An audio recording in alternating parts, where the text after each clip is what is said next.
Today, the interviewer becomes the interviewee.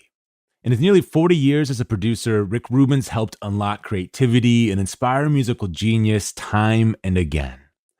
The artists he's worked with often say one of Rick's superpowers is his expert ability to listen deeply.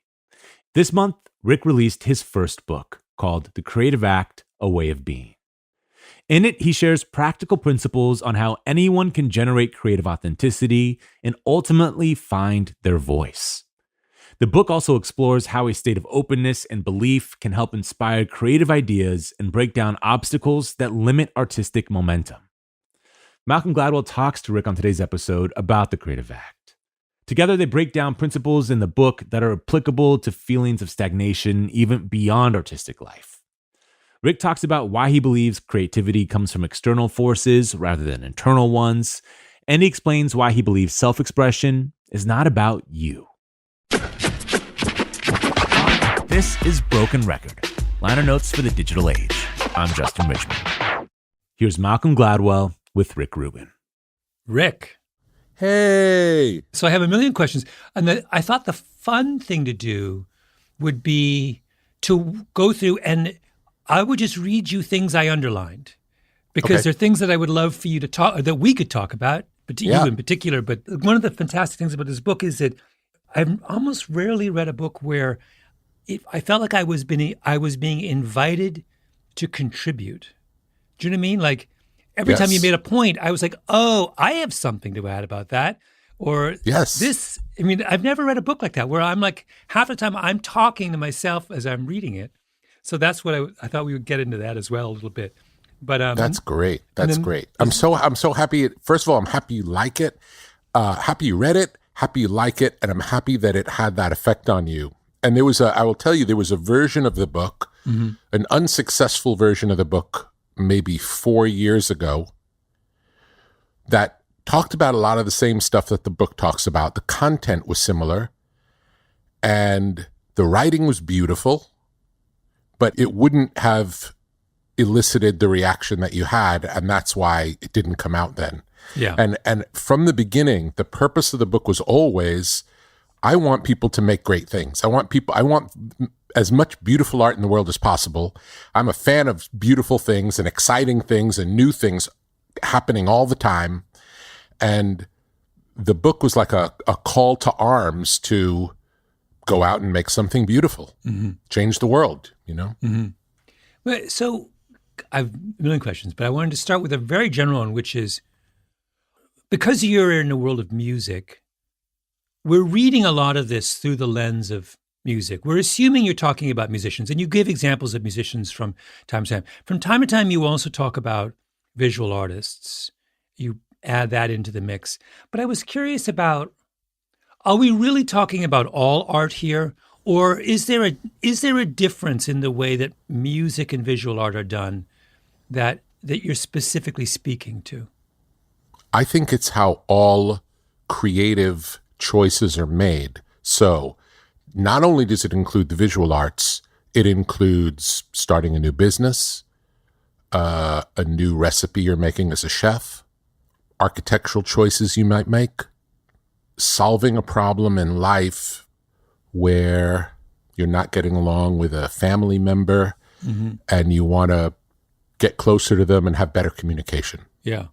Originally, I thought of it as more of a how-to book about creativity, and it became a book about how to be in the world to allow creativity to happen. And as it turns out, how to be in the world that allows creativity to happen solves a lot of issues. Yeah.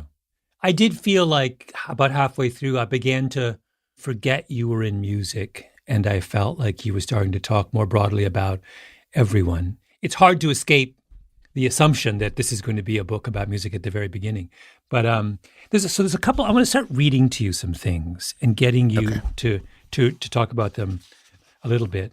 One is, without the spiritual component, this is from the chapter called The Unseen. Without the spiritual component, the artist works with a crucial disadvantage. It's a really, really interesting idea, and one weirdly that I hadn't heard that phrased that way before. What is the disadvantage here? And what are you meaning by the term spiritual component? The spiritual component is belief in something bigger, something different, whatever it is.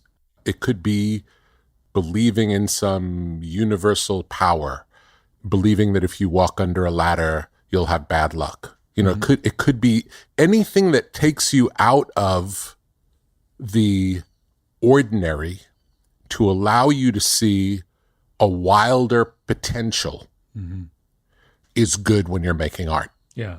The goal of making art is not to show you just what everybody else sees.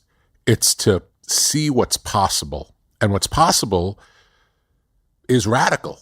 It really is radical. It's like we've built very small worlds for ourselves with our reason. Yeah. Have you ever had a mystical experience in your life? Yeah. Okay. Do you want to describe it at all? Oh, well, I mean, maybe my definition of mystical, I have had... I'm open. I'm wide open. Whatever, however you describe it.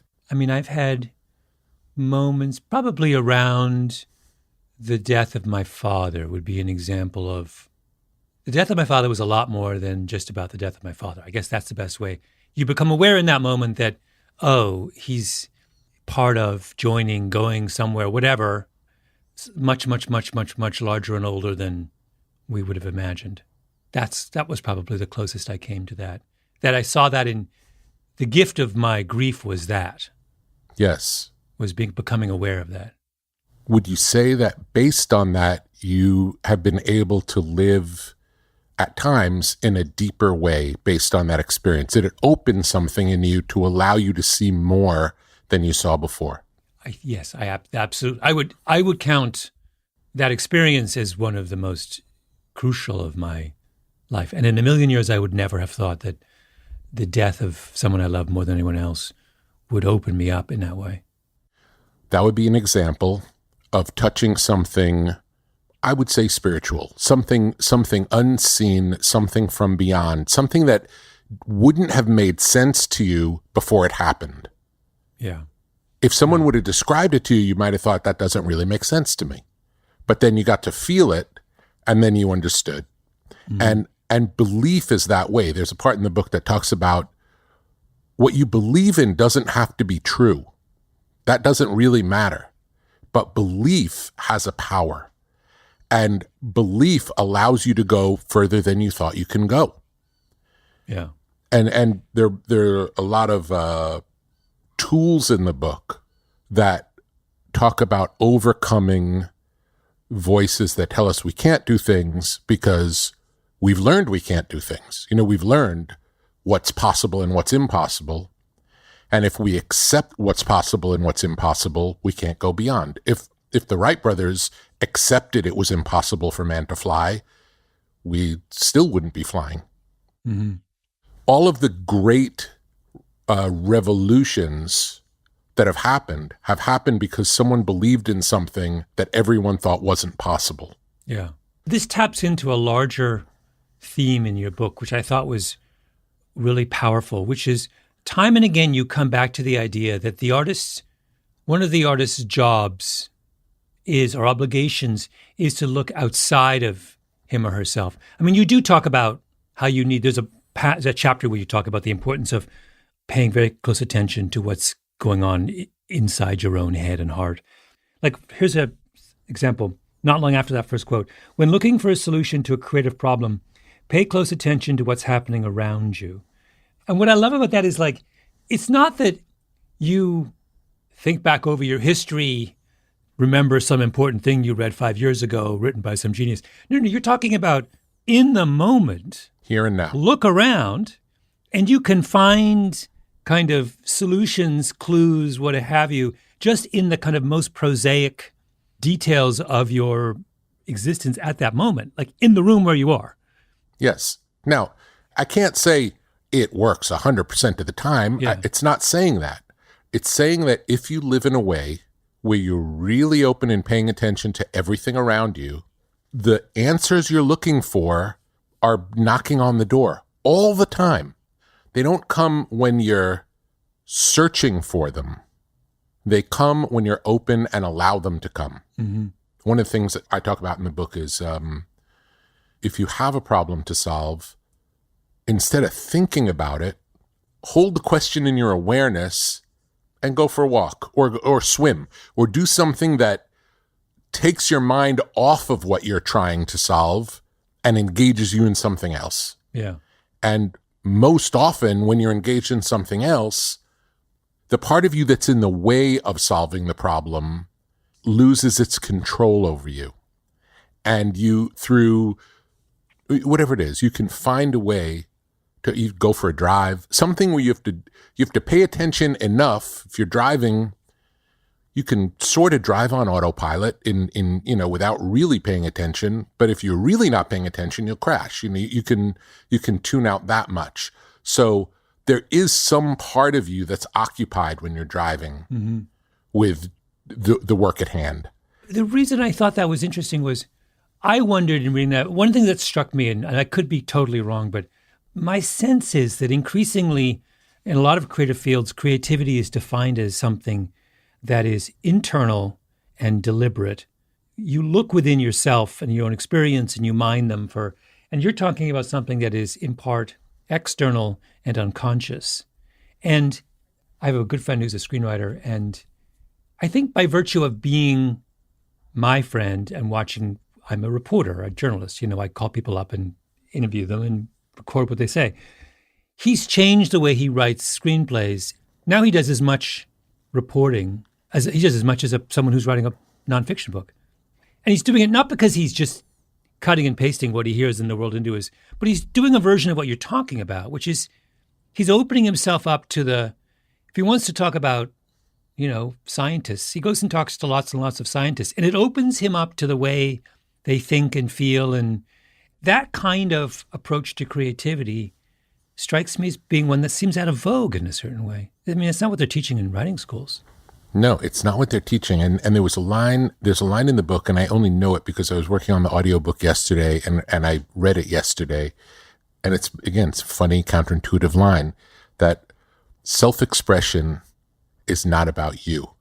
And I underlined that. Yeah, it's just such and when I read it, it stopped me in my tracks, even though it's an idea from several years ago, but it hit me hard again, recognizing it. So everything we are comes from outside of us. The data that we take in from which we make whatever it is that we make comes from outside of us. All of it. None of it starts with us. Mm-hmm. Everything starts outside of us. So we have a storehouse of all of the stuff that we've experienced over the course of our lives.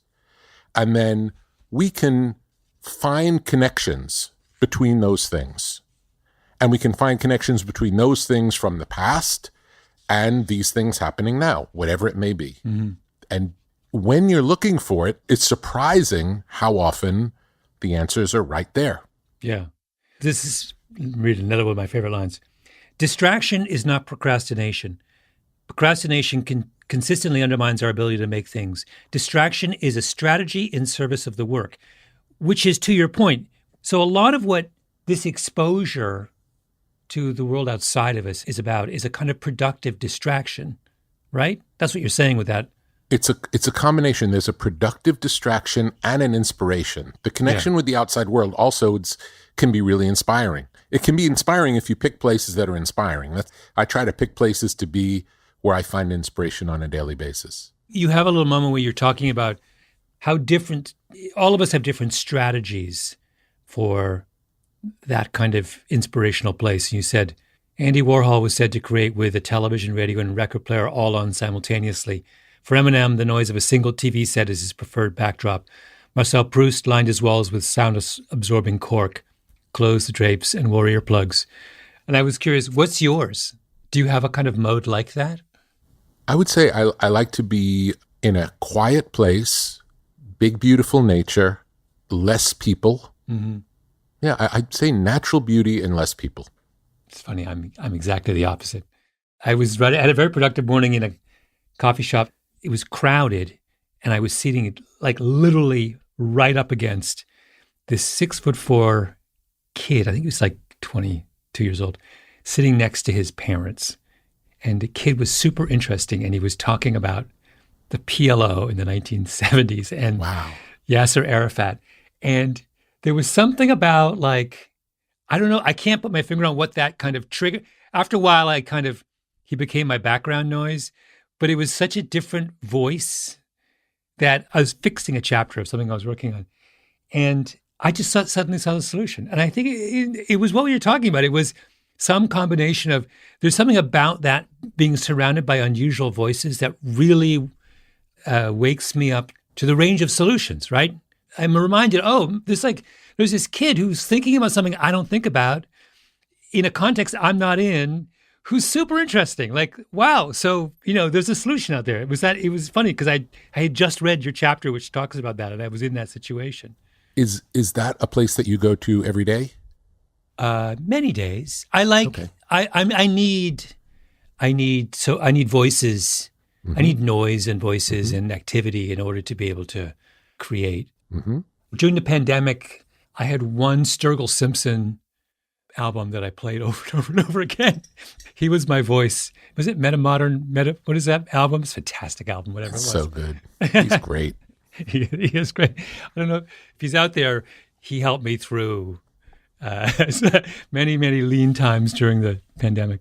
But that idea, I almost feel like you're describing the things you have learned by working with elite practitioners of the art of creativity.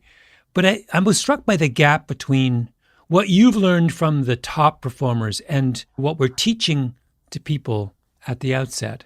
And that, it concerned me. I almost feel like there's a gap between what we're telling people and what the truly creative are doing.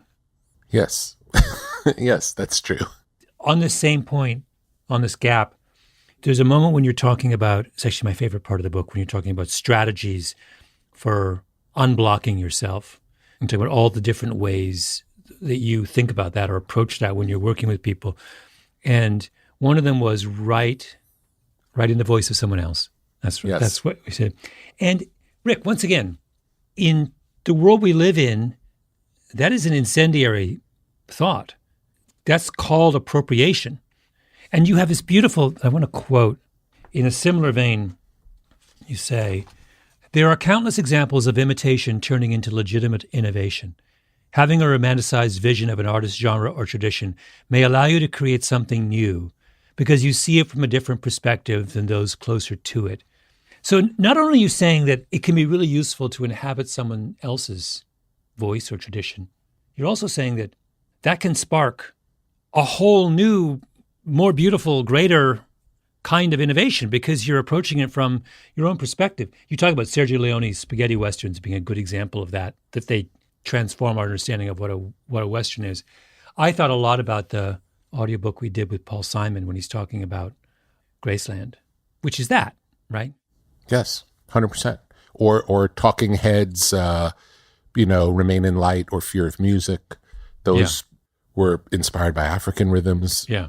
There's a great tradition in doing this. I mean, pretty much the best of everything was based on something else, always. Mm-hmm. And then it's through the new interpretations, like the Beatles were doing American Motown music. But because they were English and because of the distance, they weren't trying to do it different. They did it different because they were different. Yeah.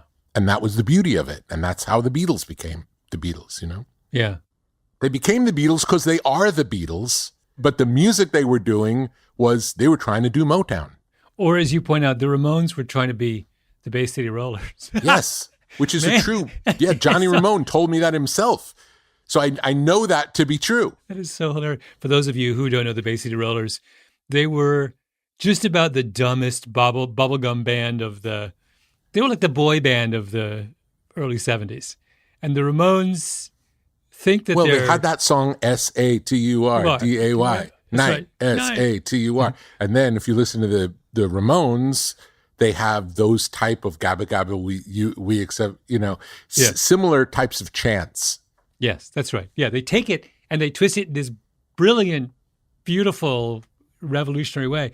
But so I want to go back. I want sort of harp on this, but how do we get away from that notion? So it is legitimately the case, and I know this because there are examples of people who I know who are legitimately terrified of even so much as dipping their toe in another tradition or voice for fear of being criticized. It's almost like we're terrified of the sources of creativity.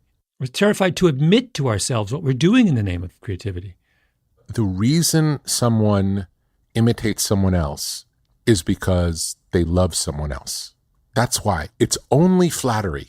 When someone is inspired by someone else, if you decided to write because someone else wrote and you like their writing and you decide to become a writer, that's not against them. That doesn't take anything away from them. That's a tribute to them. Yeah. And all of the music that gets made based on loving someone else's music is a tribute to them, whether it be people of the same color or different color. It doesn't matter. It has nothing to do with that. That's not what it's about. Yeah. It's a current misread of the situation. Yes. You know what it is? And it goes to something else you talk a little bit. You talk about the abundance mindset. In getting to that part of the book, you talk about the importance of understanding that number of ideas, essentially the number of ideas out there is infinite, not finite. Yes. When you understand it's infinite, then you're not scared of imitating someone because you're like, there's a million things out there. We don't have to hold tightly to what we've done and react in a hostile manner if someone tries to imitate us because there's a million fish in the sea. You know, it's fine. I think the idea that the number of new ideas is infinite has kind of fallen out of favor somehow. Yeah, it's just odd. People can be wrong and it's okay. You know, like that's fine. In some ways, the fact that it's fallen out of favor means the people who embrace the tried and true methods that have worked will find greater success and there'll be less stuff in between. Yeah. Is your understanding of this notion of abundance, is it a product of having worked for, I don't know how many years you've been in the industry, many decades?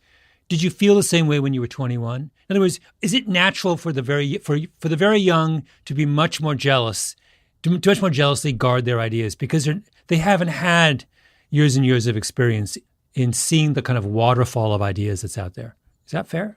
No, it's fair. I've always felt this way because I see it. You know, I see all of the ideas. I want to learn everything. There's no time. There's no time to learn all the things I want to learn. I'm endlessly curious and I'm always looking. I'm thinking back to, it's really more about what we were just talking about, but the reason I learned about reggae music was because of The Clash.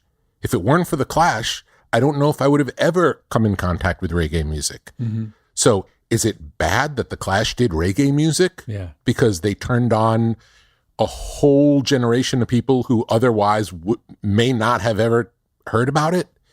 Do you know, it's like, it's a crazy idea to think that not to be inspired by the things that are inspiring us and to show it and to own it and to fly the flag of these great trends or genres is nothing more beautiful. Yeah.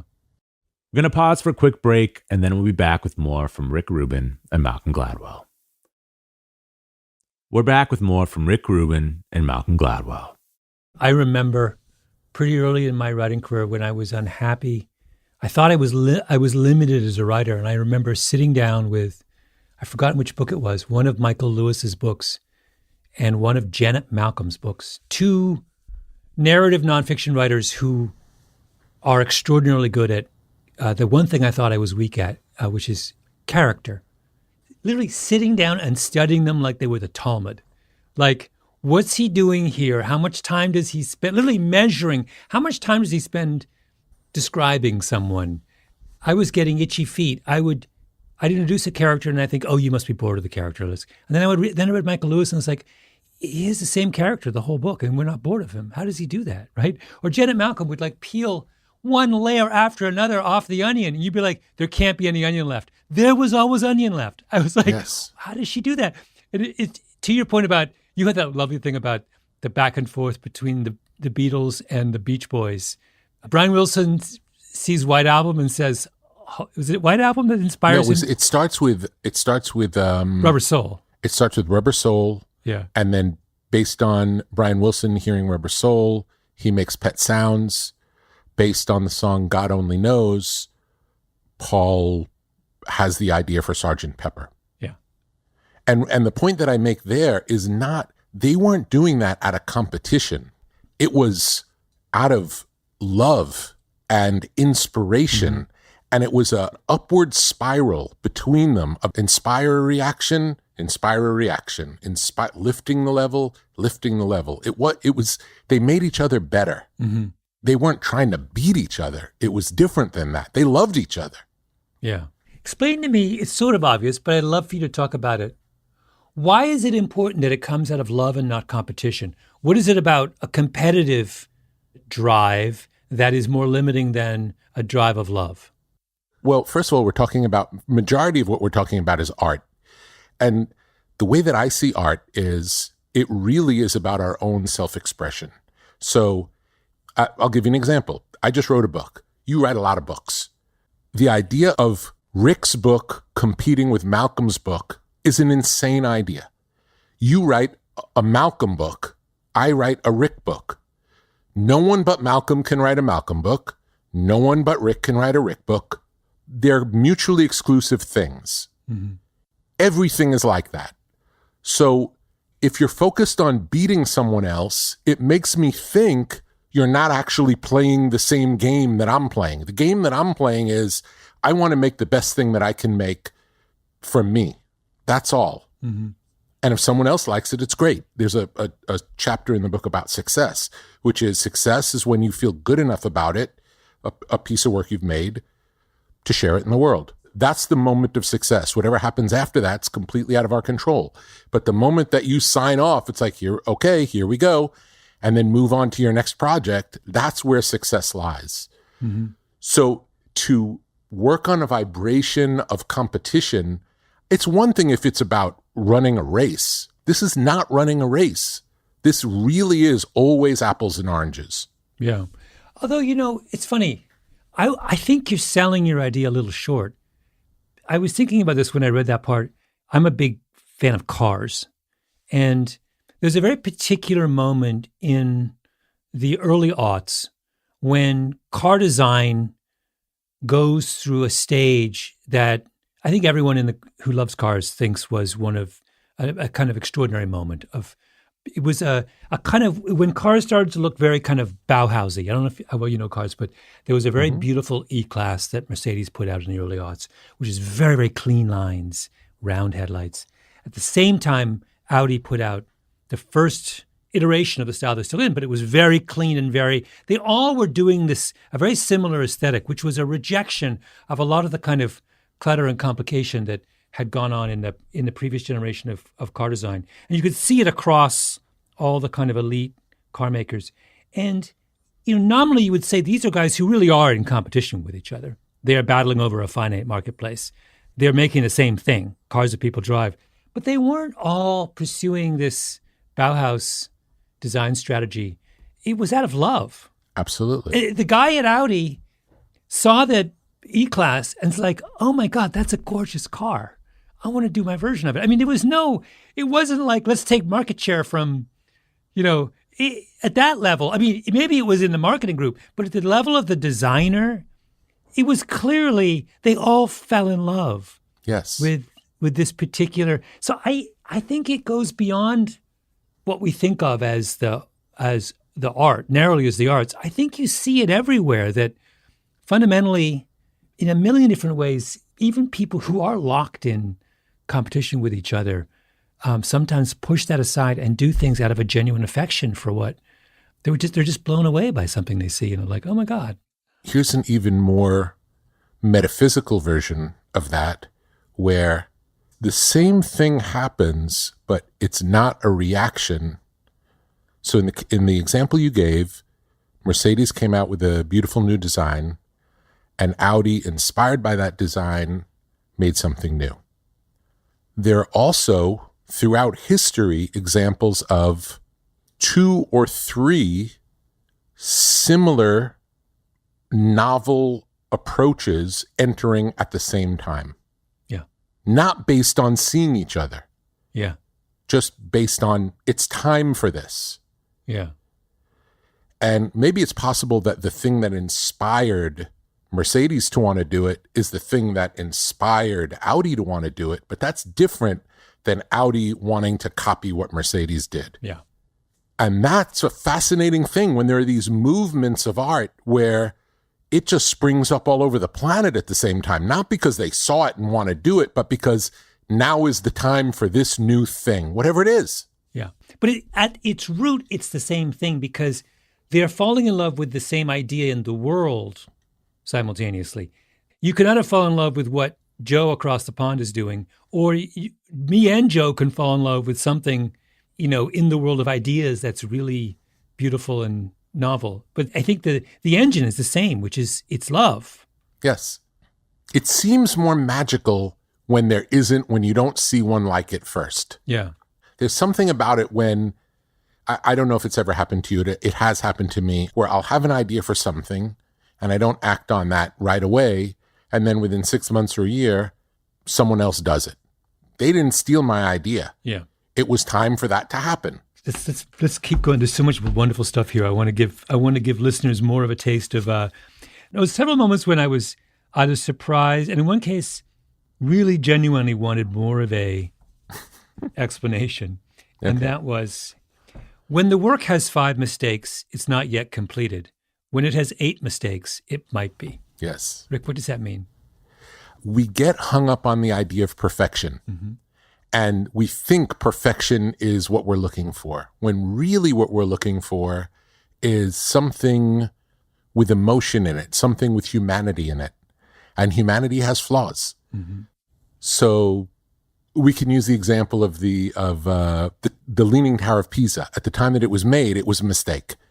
And now it's one of the most visited buildings in the world. And it's visited purely because of the mistake.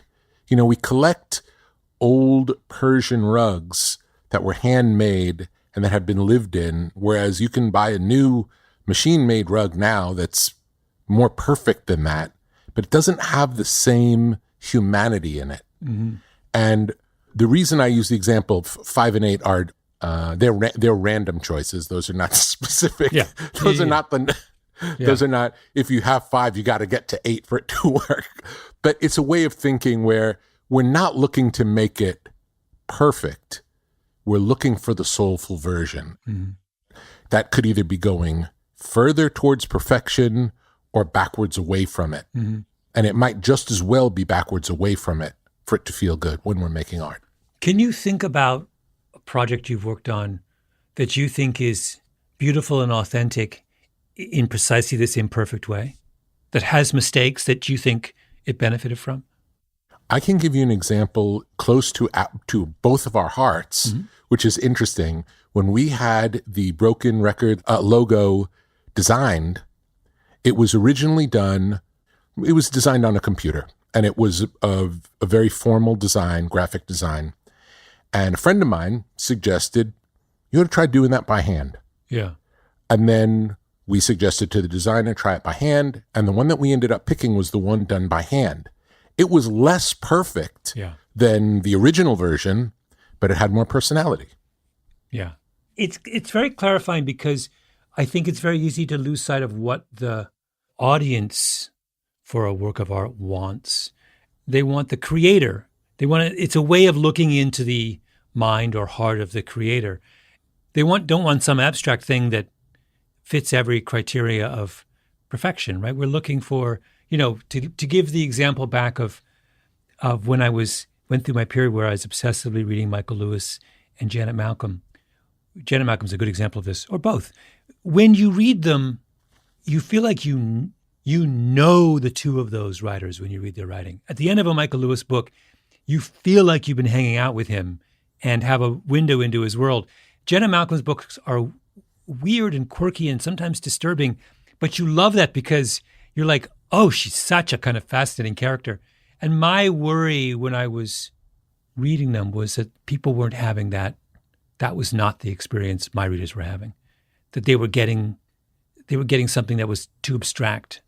They were getting information, but not that kind of, they weren't really getting me, It took a long time. We're talking about that thing I'm describing was 20 years into my writing career. And what you're talking about is really moving away from classical journalism. Yeah. Because my understanding of journalism is the writer's invisible. It's only the story, and it's just the facts. That's all it is. Yeah. So in a way, this would be a bastardization of journalism, but that's why it's engaging, and that's why it's interesting, and that's why it's popular. It's not regular journalism. It's journalism through your filter, the personal filter. There's a documentarian named Nick Broomfield, who I love, who makes these crazy movies. He tends to pick outrageous characters to focus on, but he always ends up part of the movie. Mm-hmm. And usually when documentarians make a movie, you just see the subject, but he ensconces himself finds a way to insinuate himself into the story. And it's wild and bizarre, and it's unusual for the director of a documentary to become a main character in every one of the documentaries he makes about different people. It's fascinating. Yeah. So yeah. I love it. Yeah. Wait, a couple of other things I want to make sure we you had this little section that I loved when you're talking about AlphaGo, the AI software system that was designed to master the Japanese game of Go, and how there's this famous showdown between the computer and a Go grandmaster, and the computer wins by making a move that had never occurred to any Go player. You say there was, most Go players would have considered A or B choice, and the computer went to C, and it blew everyone's mind. And you said, when you read about that you cried. I did. And I didn't read about it. I watched a documentary about it. Oh, you watched a documentary. Yeah, I was watching a documentary about it, and it made me cry. And when I cried, I didn't understand it at first. Mm-hmm. It took a while. I thought about it more. My reaction forced me to think about it more. It's like, why am I crying? I'm not invested. I don't play Go. I'm not invested in this story at all, yet I'm crying.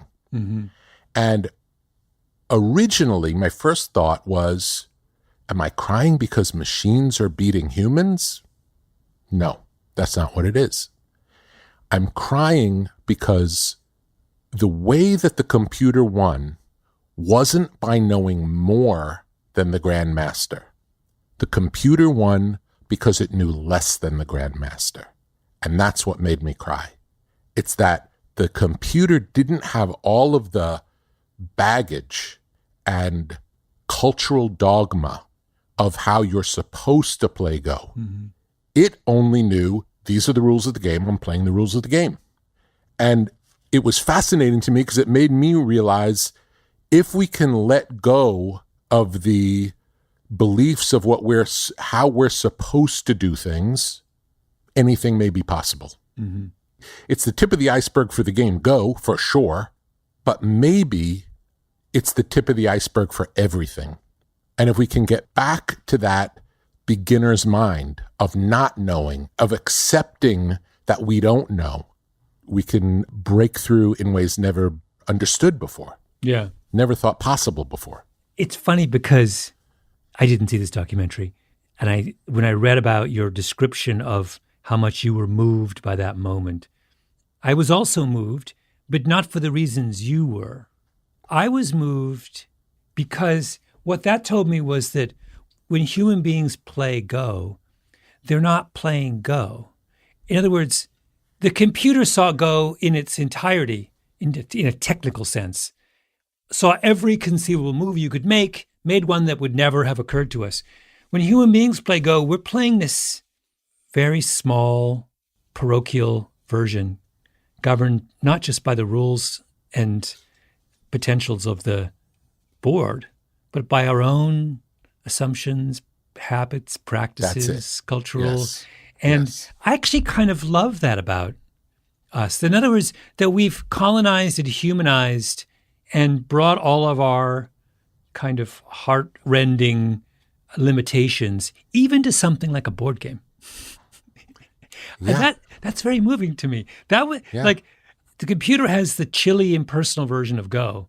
And this reminds us, we're not playing the chilly, impersonal version. Our Go bears the imprint of our own limitations and cultural specificities. And I find that really endearing. Great.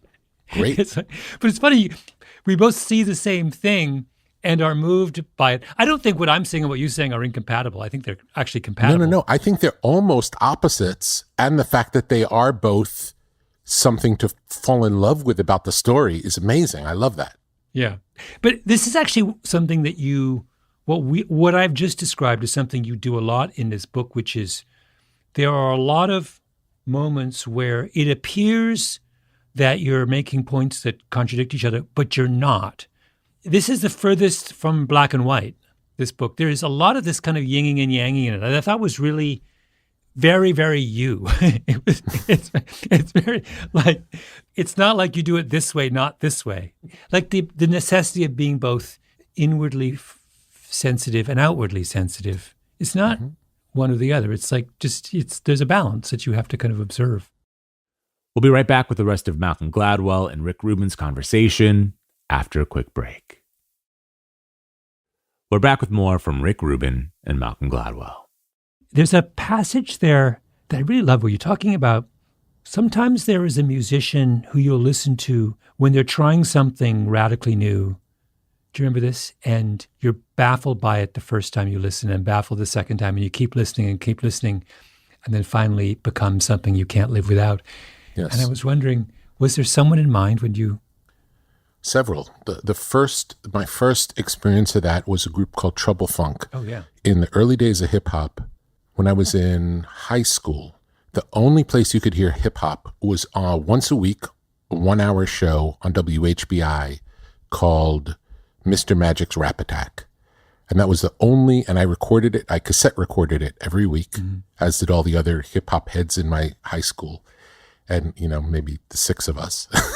And we would record that every week. And then that would be all we would listen to all week, because at this point in time, there really were no hip hop records available to buy. There may have been the Sugar Hill Gang's Rapper's Delight. But that was the only one. Mm-hmm. Yet on this radio show, he played all these songs. It's like, I don't even know where they came from. And they were all like 12-inch, DJ living where I lived. It didn't exist.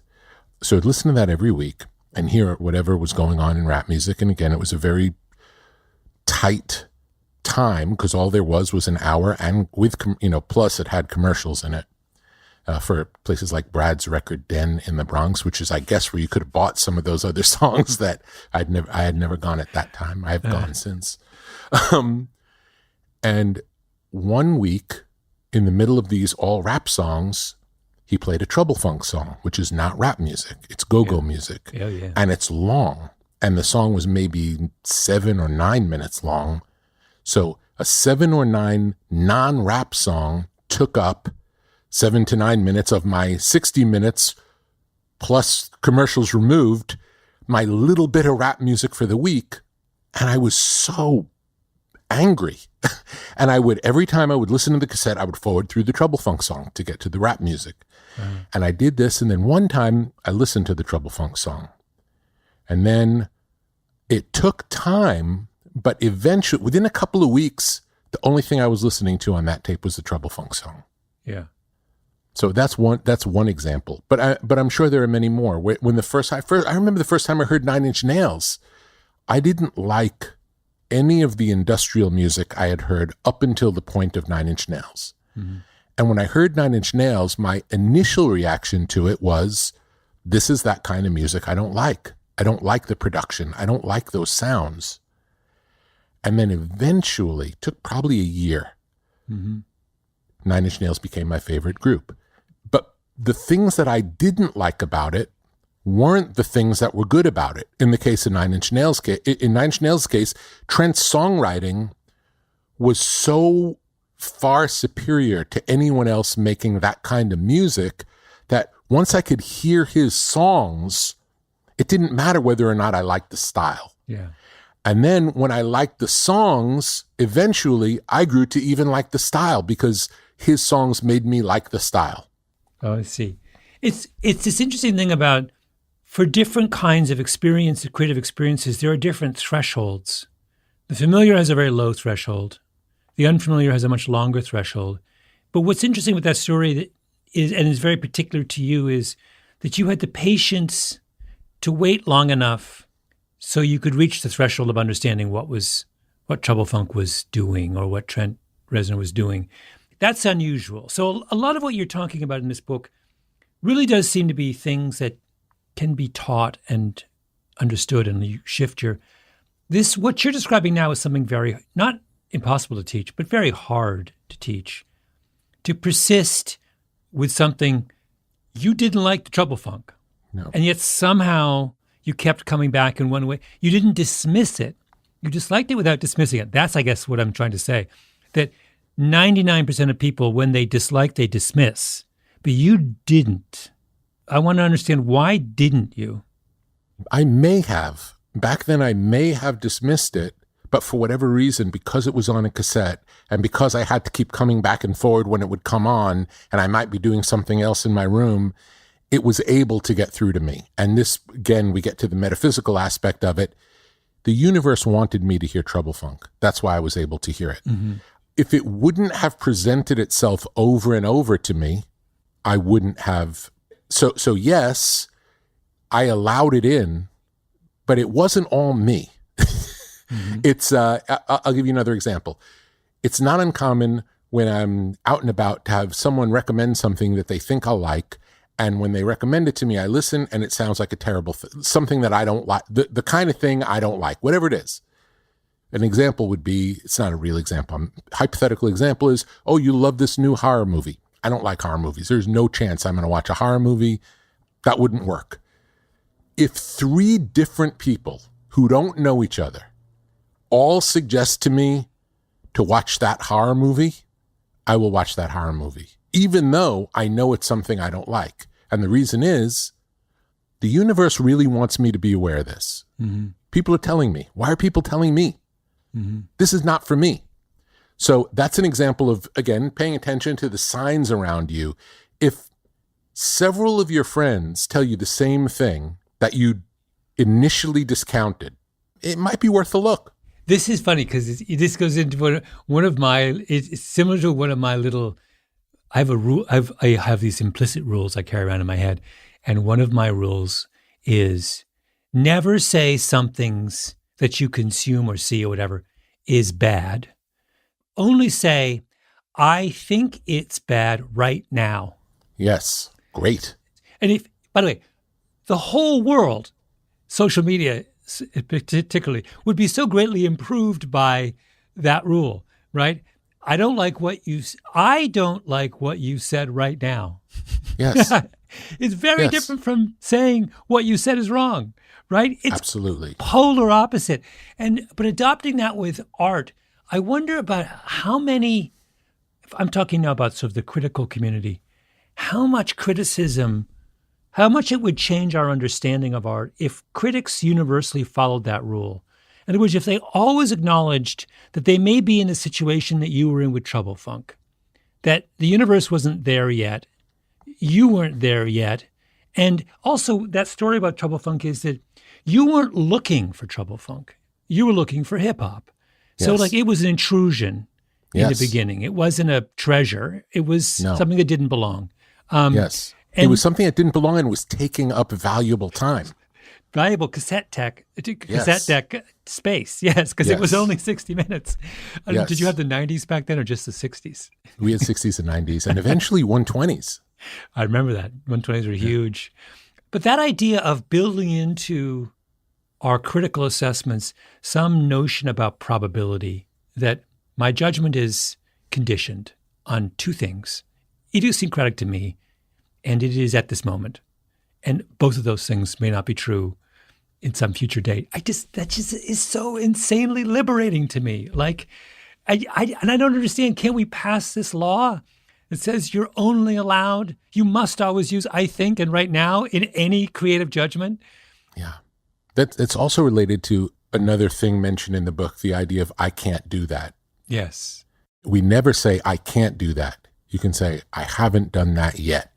Yes, that is the same. That functions the same way. The reason I think a book like this is so important is this is a little bit of a tangent, but I went to give a talk at a university 2 weeks ago, and I was to the psychology department, and I was talking to these psychologists, and they were talking about mental health, and they were talking about There's a lot of really lovely research right now about how the language that you use to describe your feelings and emotions and traumas and things is enormously important. To describe something this way or that way is not a difference in style. It is actually a difference in the way that you are processing, understanding, recovering, all those kinds of things. And one of the things this book did to me was, I think this one way of understanding your book is it is in that spirit. The categories that we use and the language that we bring to our understanding of creativity really, really matters. Like in that section, I love this, that I love so much about when you're talking about all the ways you can jog someone out of being stuck. When you're stuck, you don't think you can be jogged out by some change in your setting but in truth, you can. You remain acutely sensitive to the influences of your environment. And it's so hard for us to understand that the influence and impact of those kinds of framing devices. And settings and language are framing devices, right? Yeah. That is often what causes us to suffer unnecessarily. Absolutely. There's a teacher named Marshall Rosenberg who wrote a book, which is not a great book, called Nonviolent Communication. Mm-hmm. And he's a great teacher, but he's not a great writer. And he passed recently, unfortunately. But I would suggest people, if they're interested in Marshall Rosenberg, there is an audio called Speaking Peace that is better than the book. And then watch videos of him on YouTube. Mm-hmm. Just because the book, I found the book hard to understand. But it's basically all about this. The language of our culture is violent. Yeah. And it's not just violent towards each other, it's violent towards ourselves. Every time we say, I should have done that, when you say I should, it's called a make wrong. So by saying I should have done it means I was wrong, this is the right way to do it. When at the time you were doing the best you could. So so when at the time you're doing the best you can, to make yourself wrong isn't helpful. Yeah. And there's a whole list of trigger words and ways of sharing a vocabulary of feeling that helps us better communicate. And when we communicate better, we tend to get along better. It's beautiful, beautiful teaching. Yeah. A couple other smaller things. There's a couple of moments in this book where I scribbled in the margins, who is Rick talking about? But there was one that I wanted you to, if you don't mind. You talked about how you were working with an artist on a song, which was a love song, and you were trying to solve the problem, and you finally solved the problem by telling the artist, don't think of a romantic partner, think of it as a devotional to God. Who was the song and who was the artist? Can you tell me? That was Johnny Cash, and the song was The First Time Ever I Saw Your Face. Oh, my goodness. Oh, that's so interesting. I know that version so well. That's totally blowing my mind because that's what it listens like. Yeah. Oh my God, that's genius, Rick. That is genius. And it was also, and I interviewed Roger McGuinn the other day, and he talked about the first Bird single was Mr. Tambourine Man. And out of the blue, he said, when I sang it in the studio, no one knows this, but I sang it as a devotional to God. I said, but the lyrics aren't about that. I was like, I know. But that's how I was able to sing it and feel it. And it blew my mind. Oh, that's really interesting. This is why I miss liner notes so much. I feel like this is the function of... But Ray, those two facts about First Time I Saw Your Face and Mr. Tambourine Man, those both radically changed the way you hear those songs. Yes. The Cash song makes way more sense. I've always not understood why I found that song so powerful. Yes. It really, in the context of all those ones, it's one of the ones that it pops in this kind of strange way. And it's haunting in a way you don't. And now I understand why. He's singing it with a completely different intention than I imagined. Yeah, and if you listen to the original song, it's unbelievable. Or when I say the original, the popular version, because the popular version is not the original either. Mm-hmm. It was written by Ewan MacColl, and it's an Irish folk song. And if you've ever heard the Irish folk song version of it, it's almost like a yodel. It's very unlike all the versions that we're familiar with. I realized when I read that as well that I have a version of that, which is years and years ago, I sat down on an airplane next to a guy who happened to be reading one of my books. And I had this very, very long conversation with him. And I still remember what he did. His job was to go around the country opening Trader Joe's. He was coming from New York. They were opening a store like in Brooklyn or something, and he'd just been in Brooklyn for a month. Lived in Atlanta, had 2 kids, was like 8 years old, business school degree, I think, maybe not. Anyway, I had this lovely chat with him, and I realized, oh, that's my reader. And every time I'm stuck, I think about him. Beautiful. It's for him. He was beautiful. And he said, because he told me, he said, I'm very, very busy. I teach Sunday school.